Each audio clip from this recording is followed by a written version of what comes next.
మధ్యలో 2019 ఎలక్షన్ ముందు ఈ విషయమే ఒక మీటింగ్ పెట్టాను. అది కూడా అప్పుడు 6 ఏళ్ళు అయిపోయింది. ఆ మీటింగ్కి చంద్రబాబు నాయుడు గారిని, పవన్ కళ్యాణ్ గారిని, జగన్మోహన్ రెడ్డి గారిని, సిపిఐ, సిపిఎం, బీజేపీ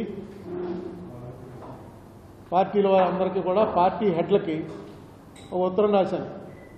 సార్ ఇలా మీటింగ్ పెడుతున్నాను, కారణం ఇది, దీని మీద మీ పార్టీ తరఫున ఎవరో ఒకరిని పంపించండి. ముఖ్యులైనటువంటి వాళ్ళని పంపిస్తే మేమంతా విజయవాడ ఐలాపురం హోటల్లో మీటింగ్ పెట్టాను, అక్కడ కలుస్తాం, ఒకసారి దీని మీద తీర్మానం చేస్తాం. ఇంకా ఎలక్షన్ 2 నెలల్లో ఉంది. పవన్ కళ్యాణ్ గారు ఆయనే స్వయంగా వస్తున్నానని కబురు చేశాడు. ఆయన వస్తాడనే ఊహలో పెట్టలేదు మేము మీటింగ్. అంత పెద్ద లీడర్స్ రావడానికి పిలిచింది నేను, చిన్నవాడిని.